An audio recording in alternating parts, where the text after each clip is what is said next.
Picture this. The year is 1444.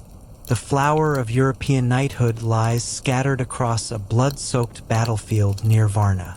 Their gleaming armor, once the symbol of Christian invincibility, now reflects the dying light of a medieval world order. Above them stand warriors unlike any Europe had ever faced, the Janissaries, slave soldiers of the Ottoman Empire who had just shattered the myth of knightly supremacy forever. Tonight, we uncover the untold story of how these elite Ottoman forces didn't just defeat European knights. They obliterated an entire military philosophy that had dominated warfare for centuries. This is the forbidden truth about the rise of gunpowder warfare, the fall of medieval chivalry, and the military revolution that reshaped the world. Welcome to History Bedtime Stories, where we reveal the hidden chapters that changed everything. What you're about to discover will shock you. The destruction of Europe's knightly orders wasn't a gradual decline. It was a systematic annihilation executed by the most sophisticated military machine the world had ever seen. The Janissaries didn't just win battles. They revolutionized warfare itself, turning Europe's greatest strength into its fatal weakness. This is the story they don't teach in history class. This is how the Ottoman Empire's slave soldiers became the masters of Europe's fate. To understand the magnitude of what the Janissaries accomplished, we must first grasp the seemingly impossible nature of their task. For over 3 centuries, European knights had been the undisputed masters of medieval warfare. These weren't just soldiers. They were the apex predators of the battlefield, each one a human fortress wrapped in steel and mounted on a war machine bred for destruction. The Knight Templars and their contemporary military orders represented the absolute pinnacle of this warrior tradition. Founded in 1119, the Templars had evolved from humble monk warriors protecting pilgrims into the most feared fighting force in Christendom. Their reputation was built on an unbroken string of victories that seemed to defy the laws of military probability. Consider the numbers that struck terror into medieval armies. A single knight in full battle array was considered equivalent to 10 ordinary soldiers. The Templars took this overwhelming advantage and multiplied it through superior training, unmatched equipment, and fanatical dedication to warfare that bordered on the supernatural. These warriors spent their entire lives perfecting mounted combat. From childhood, they trained with weapons weighing more than most men could lift. Their destriers, massive war horses weighing over a ton, were living weapons bred for aggression and trained to strike with iron-shod hooves. When formations of these knights charged, the earth trembled under their thunderous approach. The psychological impact was as devastating as the physical. Medieval chroniclers describe how entire armies would flee at the mere sight of Templar banners. Their white mantles with blood-red crosses had become synonymous with inevitable victory. They had crushed Saladin's armies, survived Jerusalem's fall, and continued dominating battlefields across Europe and the Holy Land. The Templars had developed the most sophisticated military organization of the medieval world. Their commanderies stretched across Europe, creating networks of fortified positions supporting military campaigns on multiple fronts simultaneously.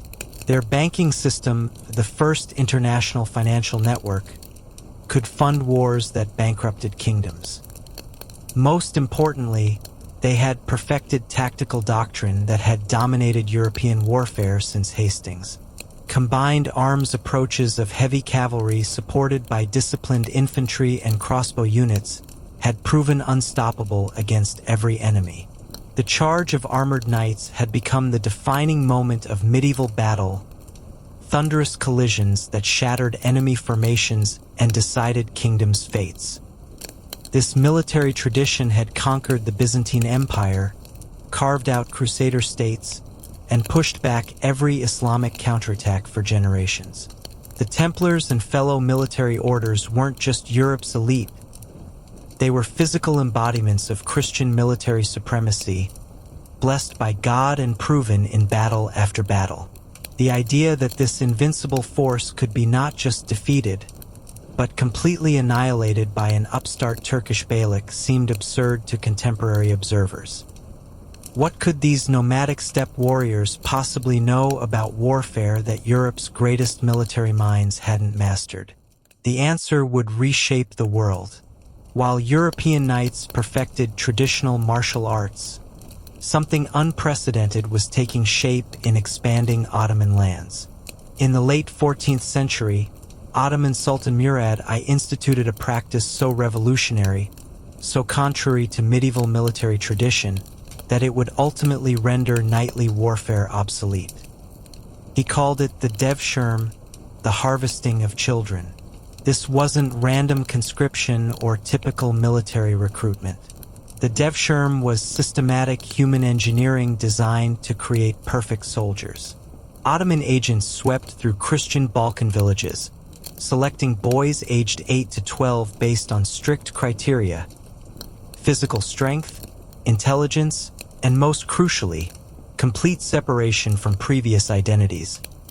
These children were taken from families and transported to the Ottoman capital, undergoing transformation that was part religious conversion, part military training, and part psychological reconstruction. They received new names, learned Turkish and Arabic, converted to Islam, and endured training regimens that would have broken adult soldiers. The system's genius lay not in brutality, though undeniably brutal, but in understanding human psychology. These boys had no competing loyalties, no family distractions, no possibility of return. Their only identity was service to the Sultan and Ottoman state. They were literally born again as Ottoman warriors. Training they received was unlike anything in the medieval world.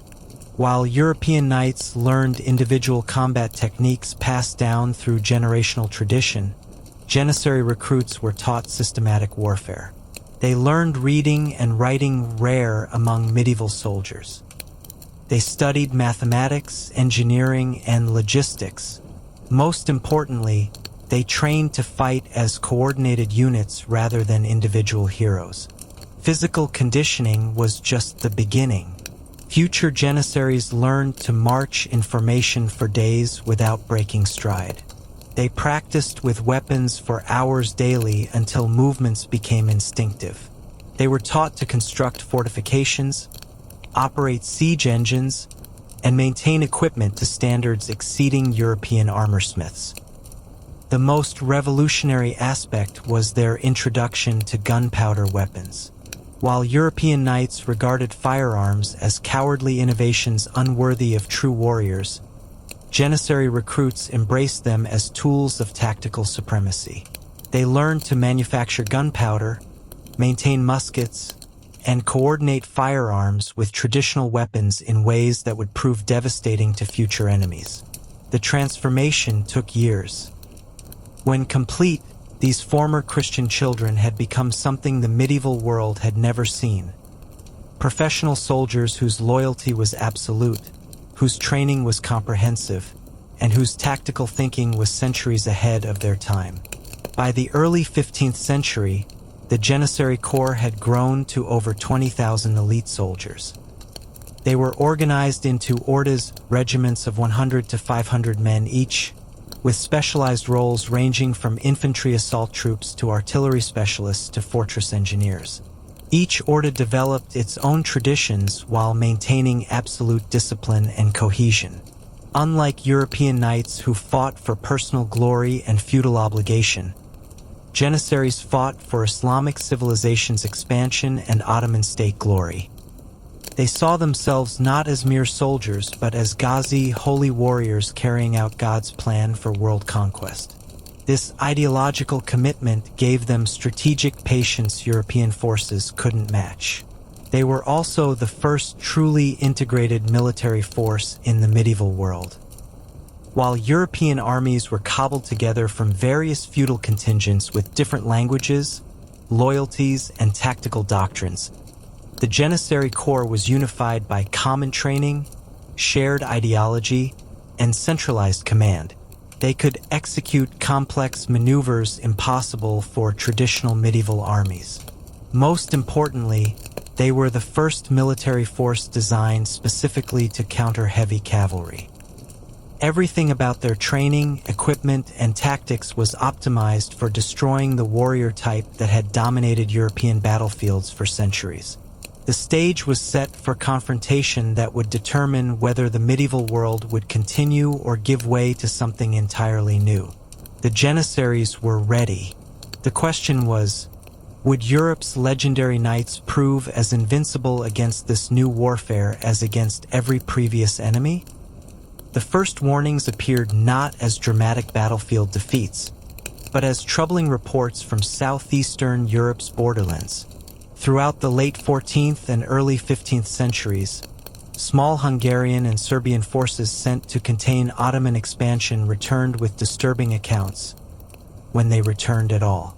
Traditional tactics that had worked for generations were failing against Turkish invaders. Heavy cavalry charges that should have scattered lightly armed raiders were instead being channeled into killing fields where disciplined infantry formations cut down knights with coordinated volleys of arrows and crossbow bolts. Fortresses that had held against conventional siege warfare for months were falling to Ottoman forces in days through cannon use and sophisticated engineering techniques.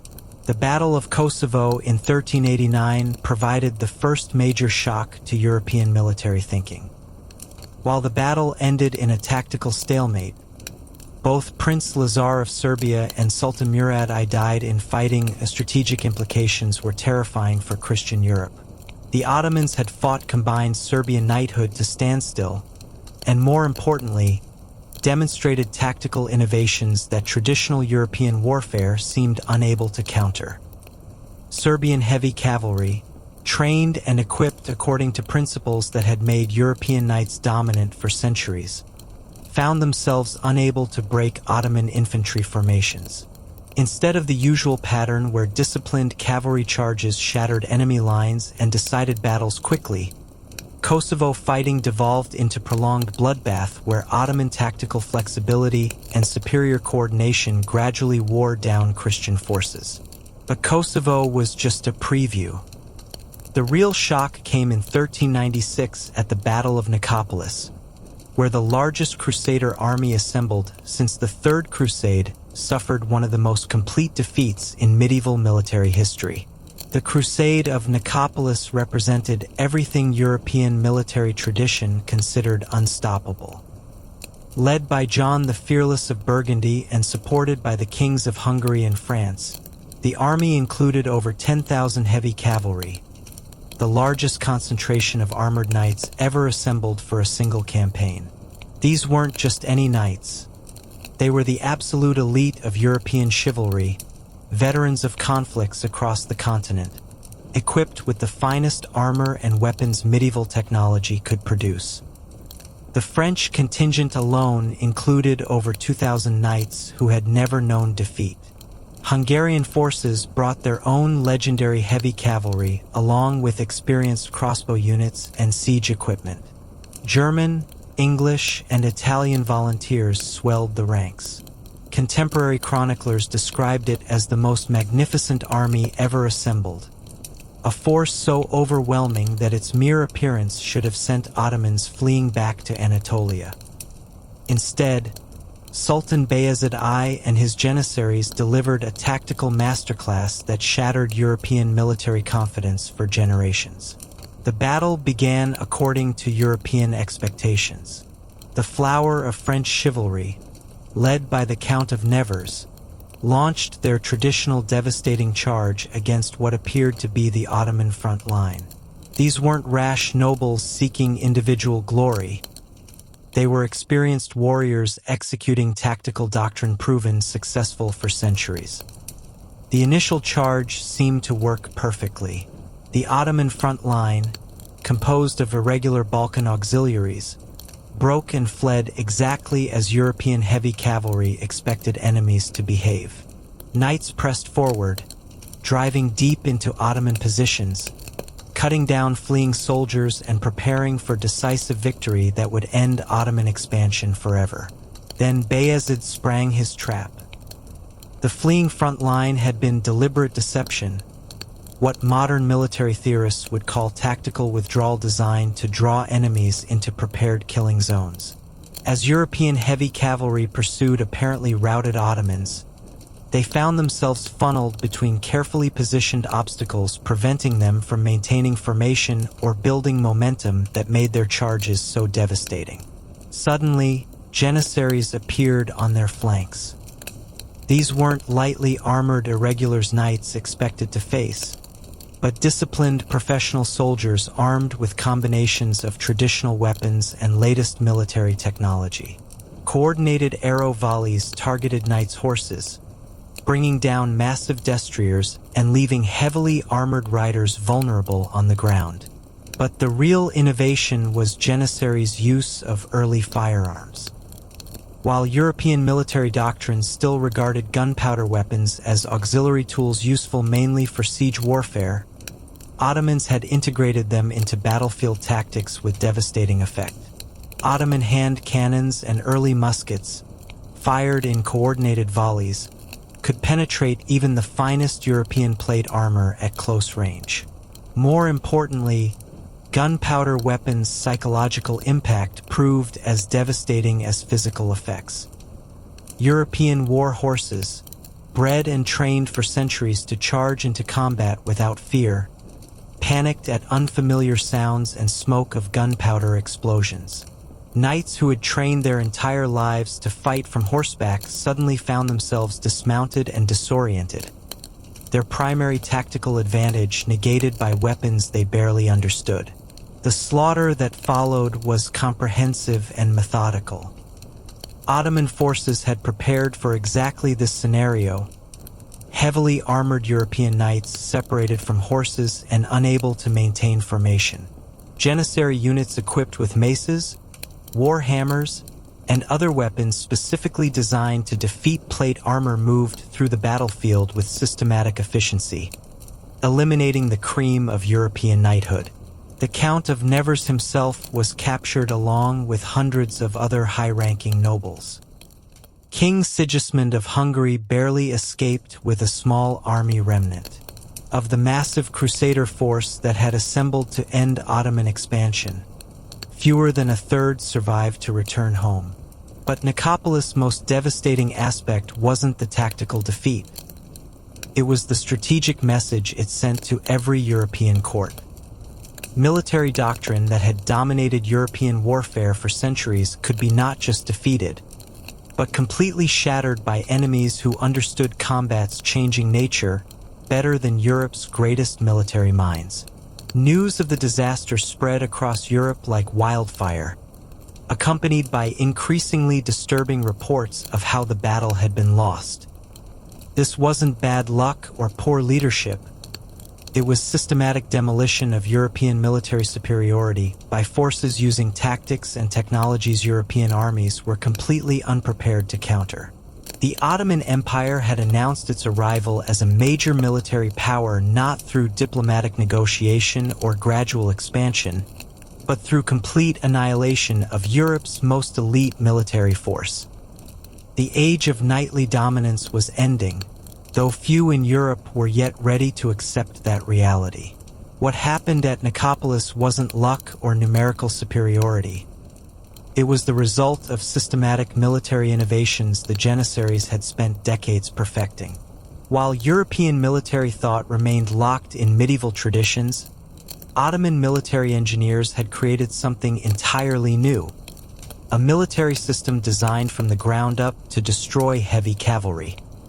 The foundation of Janissary tactical superiority lay in their understanding of combined arms warfare. European military doctrine treated different troop types as separate entities: heavy cavalry for decisive charges, infantry for holding ground, and siege specialists for fortress warfare. Each component operated according to its own tactical principles with limited coordination between different arms. Janissaries revolutionized this approach by creating integrated tactical systems where every element supported every other element in real time. Their infantry formations weren't just defensive positions waiting for cavalry to win battles. They were active components of tactical machines designed to channel enemy forces into predetermined killing zones. Consider the tactical formation that devastated European knights at Nicopolis and countless subsequent battles. Janissaries developed what military historians now call the crescent formation, tactical arrangement that appeared to offer obvious targets for heavy cavalry charges while actually creating sophisticated traps. The formation began with forward lines of irregular troops, often Christian auxiliaries from the Balkans, positioned to appear as main Ottoman forces. These troops were trained to conduct fighting withdrawals when faced with heavy cavalry, but not the panicked routs that European knights expected. Instead, they executed controlled retreats that drew attacking forces into carefully prepared engagement zones. Behind this forward screen, Janissary infantry formed true battle lines. But unlike static shield walls of traditional medieval warfare, Janissary formations were designed for tactical mobility and rapid reconfiguration. Units could shift positions, extend or contract their fronts, and create gaps or strong points in response to battlefield developments. The real innovation was their integration of missile troops and early firearms. Traditional European armies used crossbowmen and archers as separate units providing supporting fire before battle was joined. Janissaries embedded these weapons throughout their formations, creating multiple layers of coordinated fire that could engage enemy forces from the moment they entered weapons range until final hand-to-hand combat. Perhaps the most revolutionary aspect was their systematic use of terrain and field fortifications. European heavy cavalry required relatively flat, open ground to build momentum that made their charges devastating. Janissaries became masters at selecting or creating battlefield conditions that negated this advantage. They positioned stakes, ditches, and portable barriers to channel cavalry charges into narrow frontages where superior numbers couldn't be brought to bear. Ottoman engineers developed prefabricated field fortifications that could be assembled rapidly to create strong points cavalry couldn't overrun, but that didn't impede movement of their own forces. Tactical doctrine extended to weapon selection and training. While European knights focused on weapons optimized for mounted combat lances, swords designed for use from horseback, and armor prioritizing mobility, while mounted janissaries equipped themselves specifically to fight dismounted heavy cavalry. Their primary weapons included warhammers and maces designed to crush plate armor, crossbows with specialized bodkin points that could penetrate gaps in even the finest European armor, and increasingly firearms that could punch through steel plate at close range. Every weapon was selected not for traditional medieval combat, but for the specific task of killing European knights. Training reinforced these tactical innovations. While European knights practiced individual combat skills and formation charges, Janissary training emphasized unit cohesion and tactical flexibility. They learned to fight effectively in small groups when formations were broken, to coordinate with adjacent units during complex maneuvers, and to maintain discipline under terrifying conditions of heavy cavalry charges. Perhaps most importantly, they trained extensively in what modern military theorists call adaptive tactics, the ability to modify approaches based on enemy behavior during actual combat. European military training focused on executing predetermined tactical plans. Janissary training emphasized recognizing and exploiting enemy weaknesses as battles developed. This tactical flexibility proved decisive in engagement after engagement. European knights, trained to execute devastating charges that typically decided battles quickly, found themselves facing enemies who could absorb their initial impact and then systematically wear them down through superior tactical coordination and weapons specifically designed to defeat heavy armor. The psychological dimension was equally important. European knightly culture emphasized individual heroism and decisive moments when knights' personal skills and courage would determine victory or defeat. Janissaries fought as collective organisms where individual heroics were secondary to unit effectiveness and mission accomplishment.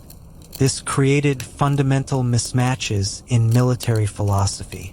European knights expected battles to be decided by moments of personal valor where superior training, equipment, and divine favor would ensure victory. Instead, they found themselves in prolonged engagements where their individual advantages were systematically negated by enemies who fought as coordinated units using weapons and tactics specifically optimized to kill knights. The result was not just military defeat, but psychological devastation.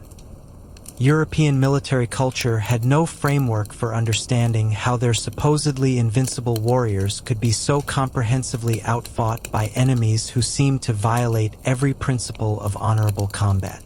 What Europeans couldn't comprehend was that they weren't facing traditional medieval armies that happened to be more skilled or numerous. They were confronting the first military force of the early modern period, professional armies using systematic tactical doctrine, integrated weapon systems, and operational planning centuries ahead of traditional medieval warfare. Janissaries hadn't just found ways to beat European knights. They had invented entirely new forms of warfare that made knightly combat obsolete. While European military establishments debated the honor and effectiveness of gunpowder weapons, Ottoman military engineers were quietly revolutionizing warfare through systematic firearms development and tactical integration. The result was a technological advantage so overwhelming that it turned Europe's most advanced military equipment into elaborate death traps. Ottoman firearms innovation began in the late 14th century when Sultan Murad I recruited Hungarian engineer Orban to develop cannon technology for siege warfare. But unlike European rulers who saw gunpowder weapons as useful auxiliary tools for specific applications, Ottoman military planners understood they were witnessing the birth of entirely new forms of combat. By the early 15th century, Ottoman arsenals were producing firearms that European armies had never encountered. These weren't crude hand cannons that occasionally appeared on European battlefields, but sophisticated weapons designed through systematic experimentation and continuous improvement. Ottoman metallurgists had solved fundamental problems of early firearms: inconsistent powder quality, barrel failures, and slow rates of fire that European armorers were still struggling with. Janissaries became the first military force to integrate firearms into every aspect of tactical doctrine. While European armies treated gunpowder weapons as specialized tools used by separate units, Ottoman formations included firearms at every level from individual soldiers to regimental artillery. This wasn't just giving some soldiers guns instead of traditional weapons. It represented complete reconceptualization of how battles could be fought and won. Consider the tactical revolution represented by Janissary musket doctrine. Traditional European battlefield tactics assumed missile combat was a preliminary phase before decisive moments when heavy cavalry charges decided outcomes. Archers and crossbowmen provided supporting fire during approaches, but once battle was truly joined, victory depended on mounted knights wielding traditional weapons. Janissaries turned this assumption upside down. Their firearms weren't preliminary weapons. They were primary means of engaging enemy heavy cavalry. Ottoman military engineers had calculated precise ranges and penetration capabilities needed to defeat European plate armor, and their weapons were manufactured to meet those specifications. Psychological impact proved as devastating as physical effects. European war horses, bred and trained over generations to charge fearlessly into combat, had no conditioning for sounds, smoke, and sudden flashes of coordinated firearms volleys. When Janissary units opened fire, carefully trained destriers that gave European knights their primary tactical advantage often bolted or collapsed, leaving riders vulnerable to systematic elimination. But the real innovation wasn't just individual weapons. It was integration of different types of firearms into coordinated systems. Ottoman forces deployed light field guns that could be repositioned during battle, hand cannons for close-range combat, and increasingly sophisticated muskets for precision shooting at medium ranges. Each weapon type was optimized for specific tactical situations, and trained crews could shift between them as battlefield conditions changed. Metallurgical advantage was equally important. Ottoman foundries were producing steel of quality that European armorsmiths couldn't match, using techniques learned from advanced metalworking traditions of Anatolia and enhanced through systematic experimentation. Ottoman cannon barrels were more reliable, their musket bores were more consistent, and their projectiles were manufactured to standardized specifications, ensuring predictable performance. Perhaps most crucially, Ottoman military planners understood logistical requirements of firearms-based warfare in ways European armies didn't. Gunpowder weapons required consistent supplies of specialized ammunition, regular maintenance by skilled technicians, and tactical formations that could protect vulnerable reload cycles. The Janissary Corps developed integrated logistics systems that could support sustained firearms combat far from base territories. European armies, by contrast, were still learning these lessons through painful battlefield experience. Their limited understanding of gunpowder weapon maintenance meant firearms frequently failed at critical moments. Their ammunition supply systems were improvised and unreliable. Most importantly, their tactical doctrine didn't account for vulnerabilities created by reload cycles and specialized training required for effective firearms combat.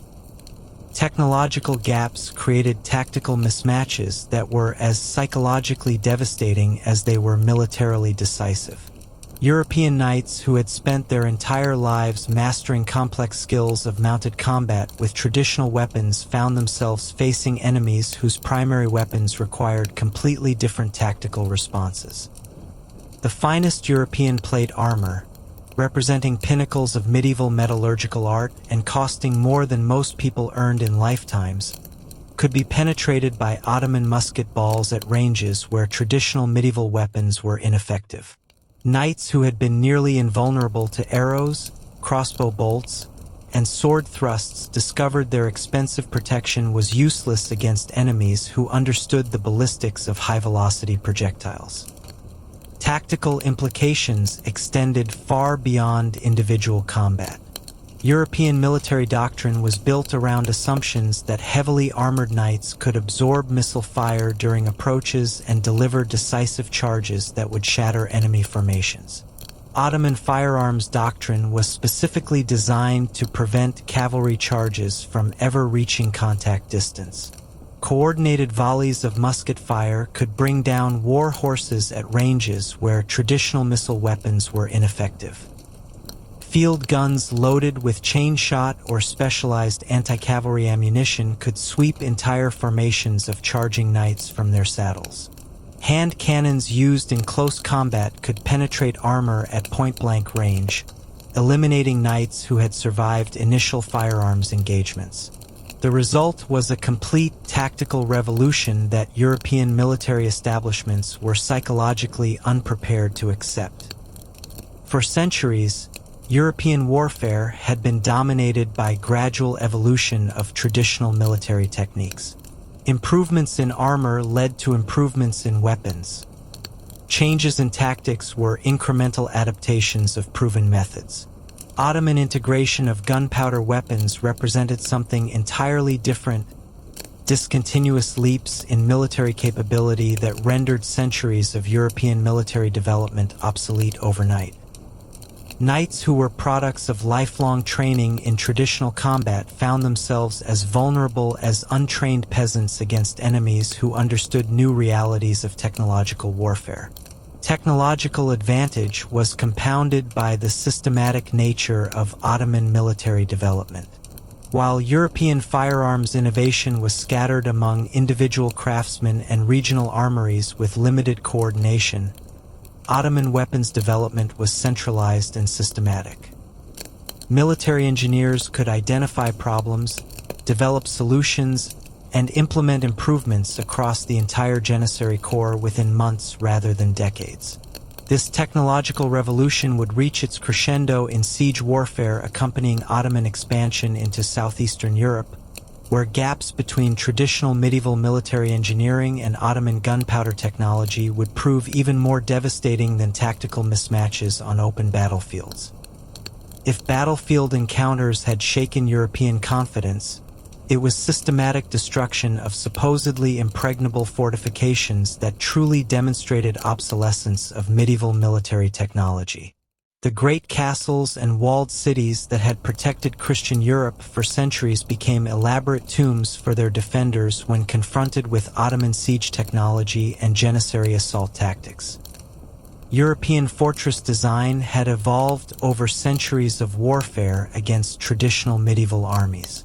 Massive stone walls, complex gateway systems, and towering keeps were designed to withstand attacks by conventional siege engines, catapults, trebuchets, and battering rams requiring weeks or months to breach major fortifications.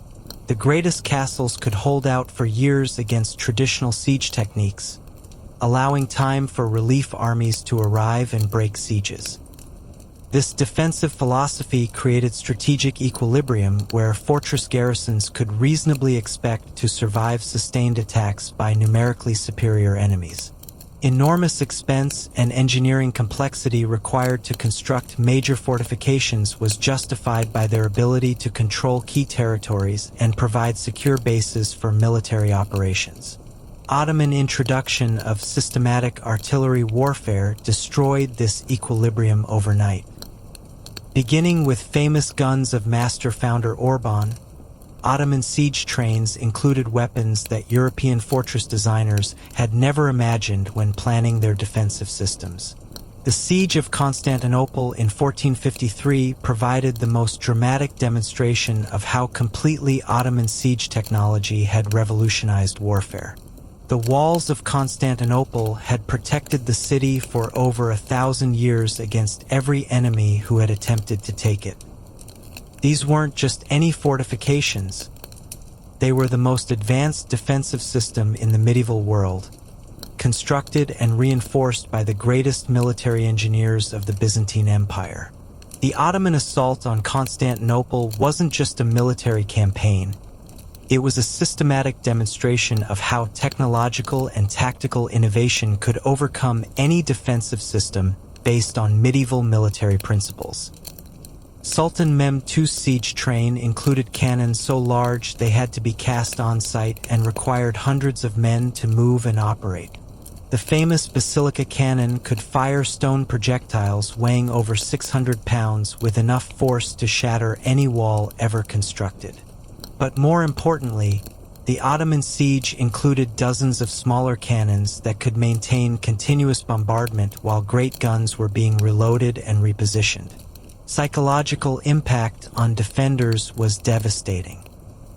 Byzantine soldiers who had trained to defend against traditional siege engines found themselves under attack by weapons that seemed almost supernatural in destructive power. Ancient walls that had protected their city against Arab armies, Bulgarian invasions, and Crusader attacks were being systematically demolished by forces using military technology that medieval defensive planning had never contemplated. But artillery was only the beginning. Janissary assault troops used tactics that Byzantine defenders couldn't counter. Coordinated small unit attacks penetrated gaps in defensive systems faster than traditional garrison troops could respond. Ottoman engineers constructed approach works and assault positions with sophistication that European military engineering couldn't match.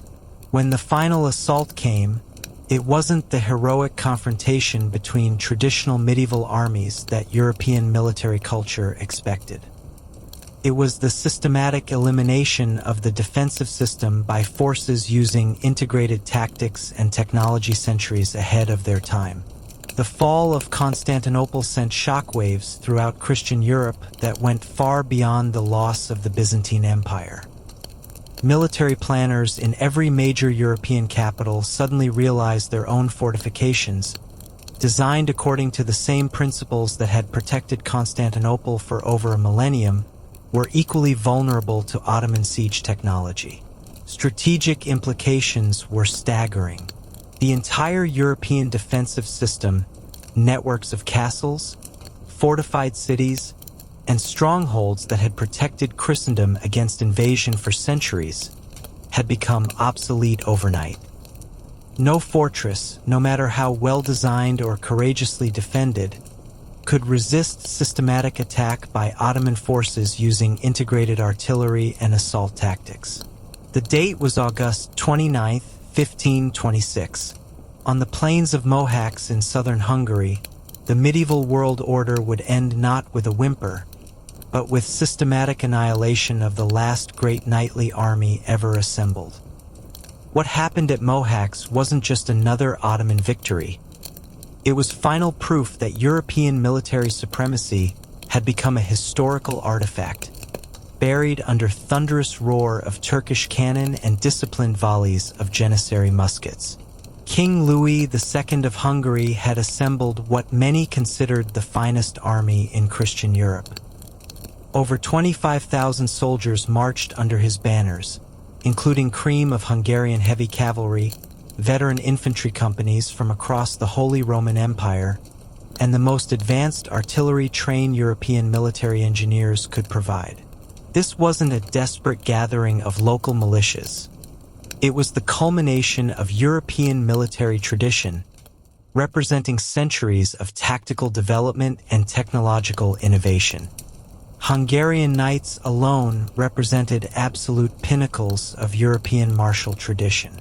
These weren't just wealthy nobles playing at war, but professional warriors whose families had defended the Christian frontier against Turkish raids for generations. They had studied reports from previous Ottoman campaigns, adapted equipment and tactics based on hard-won experience, and approached this battle with grim determination to halt Ottoman expansion once and for all.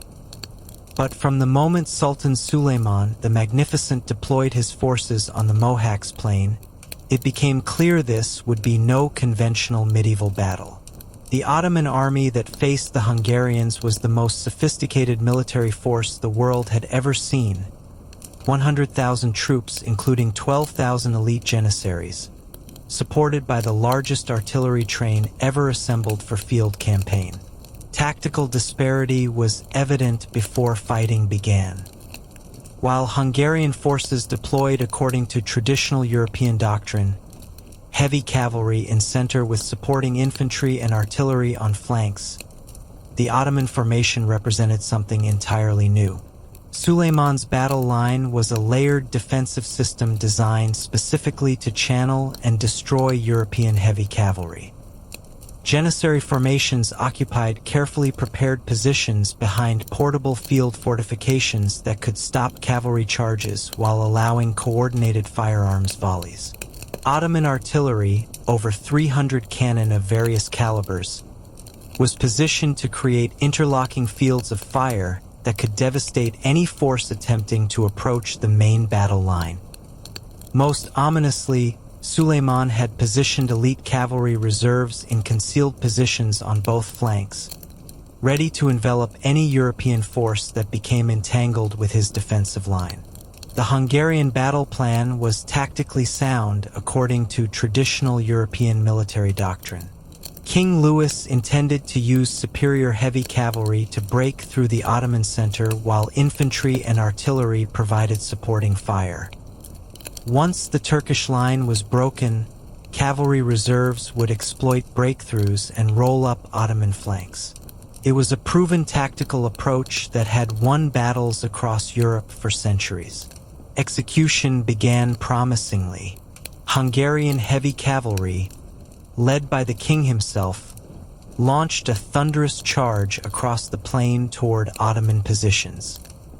These weren't reckless cavalry assaults that had failed at Nicopolis. They were coordinated attacks by experienced professional soldiers who understood capabilities and limitations of their enemies. For a brief moment, it seemed European tactical tradition might triumph. The initial Hungarian charge struck forward Ottoman positions with devastating effect, scattering irregular troops positioned as screens in front of main Janissary formations. Hungarian knights broke through the first defensive line and pressed forward toward what appeared to be the main Turkish battle line. Then Suleiman unleashed the full fury of Ottoman military technology. The Ottoman artillery barrage that met the Hungarian cavalry charge was unlike anything European armies had experienced. Over 300 cannon, firing in carefully coordinated sequence, created a continuous thunderstorm of destruction that tore through advancing Hungarian formations with mechanical precision. Chain shots designed specifically to kill cavalry swept entire ranks from their saddles. Explosive shells, recent Ottoman innovation, detonated among closely packed cavalry formations with psychological as well as physical effect. But artillery barrage was just beginning. As surviving Hungarian cavalry struggled through the killing zone created by Ottoman cannon, they encountered disciplined firepower of 12,000 Janissaries armed with the most advanced firearms in the world. Unlike individual musket shots European armies had learned to expect from gunpowder weapons, Janissary volleys were coordinated mass fire that could stop entire cavalry formations dead in their tracks. Janissaries had perfected what military historians now call volley fire doctrine, systematic rotation of firing lines that maintained continuous pressure on enemy forces while individual units reloaded. As one rank of Janissaries fired and stepped back to reload, another rank moved forward to deliver the next volley. The result was a continuous stream of musket fire that no cavalry charge could survive. Psychological impact on Hungarian war horses proved as devastating as physical casualties. European destriers, bred and trained to charge fearlessly into traditional medieval combat, had no conditioning for continuous explosions, smoke, and unfamiliar sounds of systematic firearms combat. Panic spread through Hungarian cavalry formations faster than riders could control it, turning coordinated military units into confused mobs of frightened animals and disoriented riders. Hungarian knights who survived initial firearms volleys found themselves dismounted and fighting for their lives against enemies specifically trained and equipped to kill European heavy cavalry. Janissary assault troops, armed with war hammers, maces, and specialized anti-armor weapons, moved through the battlefield with systematic efficiency, methodically eliminating cream of Hungarian knighthood. King Louis II himself died in battle, along with over 14,000 of his soldiers. The Hungarian army didn't just suffer tactical defeat, it was systematically destroyed as a fighting force. Of the 25,000 troops that had marched confidently onto Mohács plain, fewer than 10,000 survived to retreat northward toward Buda. But the strategic implications of Mohács extended far beyond the destruction of a single army. The battle represented final proof that traditional European military doctrine had become obsolete against enemies who understood the revolutionary potential of gunpowder warfare combined with systematic tactical innovation. News of the disaster spread across Europe with the speed and impact of the earthquake. Military leaders in every major European capital suddenly understood their own armies, trained and equipped according to the same principles that had failed so catastrophically at Mohács, were equally vulnerable to Ottoman military technology and tactical doctrine. The psychological shock was as devastating as military defeat. For over a century, European military thinkers had been receiving troubling reports about Ottoman capabilities, But Mohács provided undeniable proof that balance of military power had shifted decisively in favor of the Turkish Empire. The medieval world of knightly supremacy hadn't just ended. It had been buried under methodical firepower of Ottoman military engineering. Within months of battle, Ottoman forces had occupied most of Hungary, including the capital of Buda. Fortresses that had protected the Hungarian frontier for centuries fell one after another to Ottoman siege techniques, their medieval defensive systems proving as obsolete as knightly armies that had defended them. The broader implications extended far beyond military tactics. The destruction of European knightly supremacy by Ottoman forces represented a fundamental shift in the balance of power between Christian Europe and Islamic world. For centuries, European military superiority had provided the foundation for crusading expeditions, colonial expansion, and confidence that Christian civilization represented the pinnacle of military development. Systematic demolition of European armies by Ottoman Janissaries shattered these assumptions and forced European leaders to confront the uncomfortable reality that their traditional military methods had become not just ineffective, but actively counterproductive against enemies who understood warfare's changing nature. European attempts to organize relief expeditions faced the same tactical problems that had doomed Hungarians. Traditional European military doctrine had no effective response to Ottoman combined arms tactics that integrated superior artillery, disciplined infantry firearms, and tactical mobility that could outmaneuver any force based on heavy cavalry. The Holy Roman Empire, faced with Ottoman armies advancing toward Vienna itself, was forced to adopt desperate defensive measures that acknowledged obsolescence of traditional European military methods. Emperor Charles V began a painful process of military reform that would eventually produce European armies capable of fighting on equal terms with Ottoman forces. But this transformation would take decades and require complete abandonment of medieval military traditions. The Janissary Revolution in military affairs represented something unprecedented in human history: complete transformation of warfare through systematic innovation and technological integration.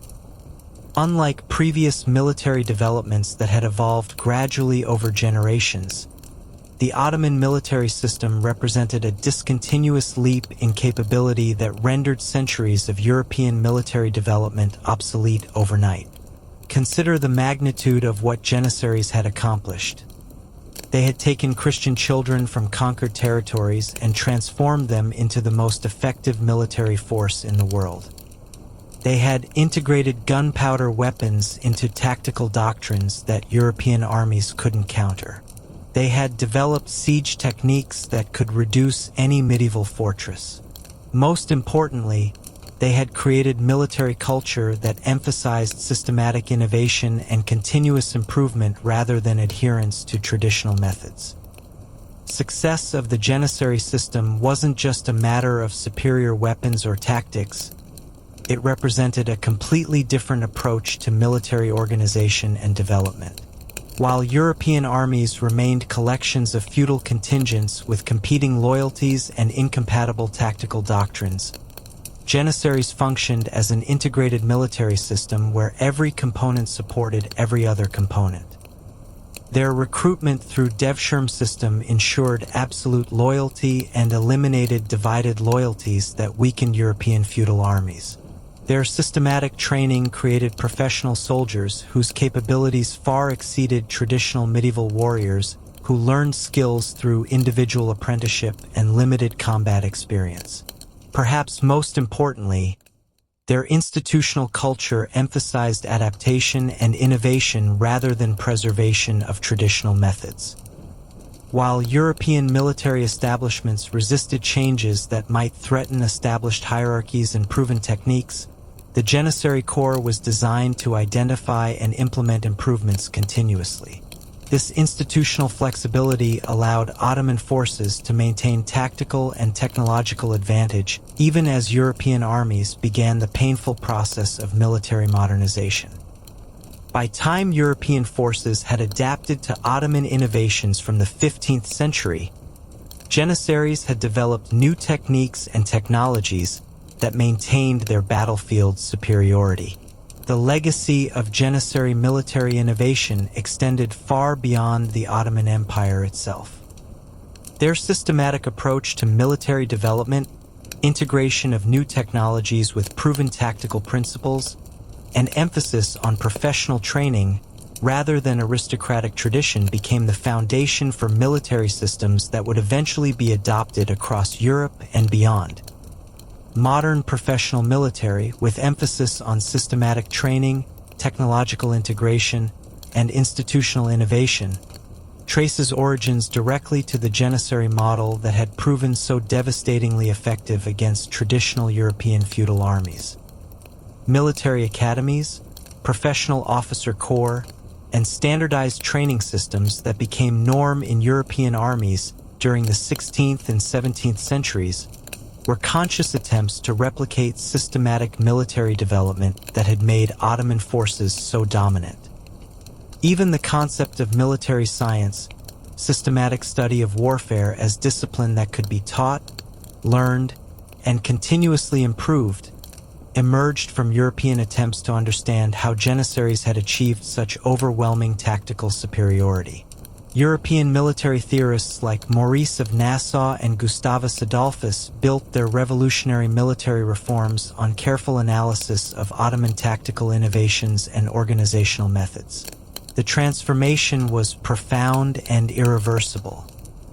By the end of the 16th century, European armies had been completely reorganized according to principles derived from Ottoman military doctrine.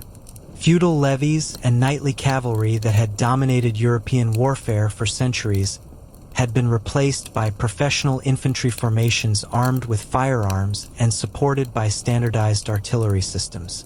Social implications were equally revolutionary. Military supremacy of European aristocracy, based on their monopoly of expensive military equipment and specialized combat training, collapsed when faced with professional soldiers whose effectiveness depended on systematic training rather than individual wealth and social status. The Janissary model demonstrated that military effectiveness could be achieved through institutional systems rather than aristocratic privilege. A peasant boy recruited through devshirme system and subjected to systematic military training could become a more effective soldier than a European nobleman who had spent entire life learning traditional combat skills. This revelation had profound implications for European social and political development. The feudal system that had dominated European civilization for centuries was built on military necessity of maintaining the aristocratic warrior class. When that military necessity disappeared, replaced by professional armies that could be recruited from any social class, the entire foundation of medieval European society began to crumble. Military revolution initiated by Janissaries thus became one of primary forces driving transformation from medieval to early modern European civilization. Centralized monarchies, professional bureaucracies, and systematic taxation systems that emerged in 16th and 17th century Europe were direct responses to military challenges posed by Ottoman military innovation. European rulers who wanted to compete with Ottoman military capabilities had to abandon decentralized feudal systems that had proven inadequate for supporting professional armies equipped with gunpowder weapons. Absolute monarchies that came to dominate early modern Europe were, in large part, institutional adaptations designed to mobilize resources necessary for military competition with the Ottoman Empire. Intellectual revolution was equally profound. Systematic demolition of European military superiority by Ottoman forces forced European thinkers to confront uncomfortable questions about supposed superiority of Christian civilization and European cultural development. For centuries, European intellectual tradition had assumed Christian civilization represented the pinnacle of human achievement, and that European military victories were evidence of divine favor and cultural superiority. Consistent defeat of European armies by Ottoman forces using demonstrably superior military techniques shattered these assumptions and forced Europeans to acknowledge that other civilizations might have achieved higher levels of development in crucial areas. This intellectual shock contributed to broader cultural transformation known as Renaissance. As European scholars began systematic studies of non-European civilizations and technologies, in attempts to understand sources of Ottoman superiority. The scientific revolution that transformed European understanding of the natural world was partly motivated by recognition that European technological development had fallen behind their Ottoman opponents. Economic implications were equally far-reaching. Ottoman military advantage was based not just on superior techniques, but on economic systems that could support massive expenses of professional armies equipped with gunpowder weapons. Systematic taxation, centralized administration, and proto-industrial production that enabled Ottoman military superiority became models that European rulers attempted to replicate. Transformation of European economic systems during the 16th and 17th centuries, emergence of mercantilism, development of systematic taxation, growth of proto-industrial manufacturing were direct responses to economic challenges posed by competition with the Ottoman Empire. European rulers recognized that traditional feudal economic systems couldn't generate resources necessary to maintain military forces capable of competing with Ottoman armies. Centralized economic management that became characteristic of early modern European states was largely adaptation of economic techniques that had proven successful in supporting Ottoman military development. Global implications extended far beyond Europe and the Ottoman Empire. Military revolution initiated by Janissaries established patterns of technological innovation and systematic military development that would eventually spread throughout the world. Professional military systems, systematic training methods, and technological integration that became standard features of early modern warfare all traced origins to Ottoman innovations. More broadly, the Janissary Revolution demonstrated potential for systematic institutional innovation to achieve dramatic advantages over traditional methods. This lesson would be applied far beyond military affairs, contributing to broader transformation of human civilization that characterized the early modern period. Scientific revolution, development of systematic manufacturing, emergence of professional bureaucracies, and growth of systematic education were all influenced by recognition that systematic institutional development could achieve results that traditional methods couldn't match. The legacy of the Janissary military revolution thus extended far beyond the specific context of Ottoman European military competition.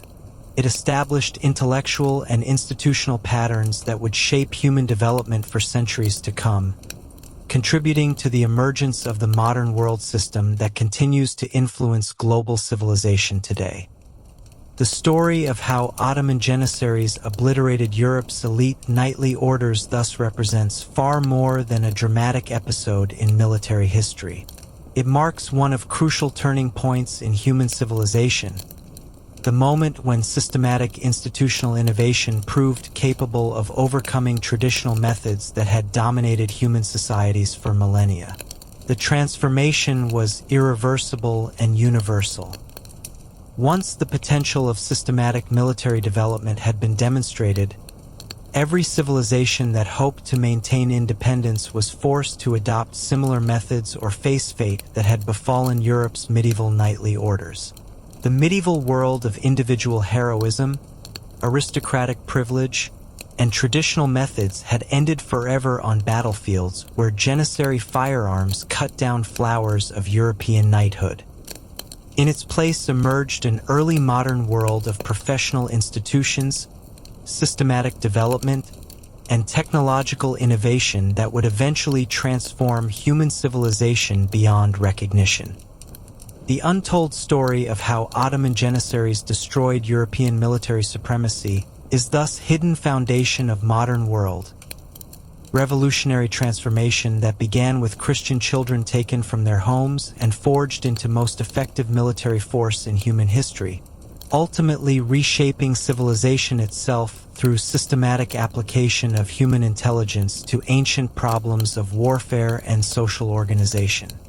This is a legacy that emerged from the ashes of medieval Europe's greatest military tradition, not just the end of an era, but the birth of a systematic approach to human development that continues to shape our world today. Janissaries didn't just defeat European knights. They demonstrated transformative potential of human institutions designed for continuous innovation and systematic improvement.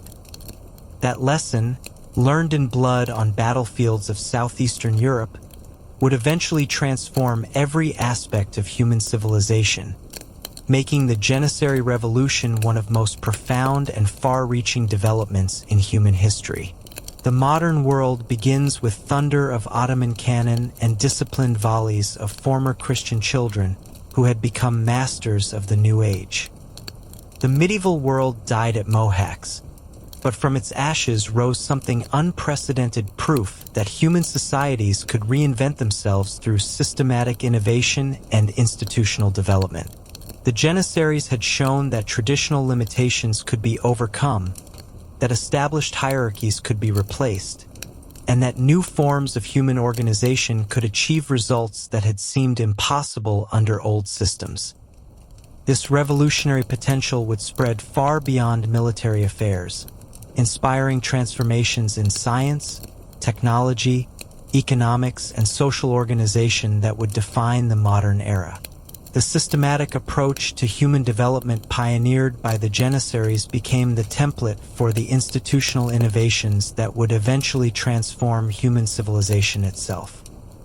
The untold story ends not with the destruction of Europe's knightly orders, but with the birth of the modern world, a world where systematic innovation and institutional development would become the primary drivers of human progress, all tracing back to the revolutionary military system that began with kidnapped Christian children and ended with the transformation of human civilization itself.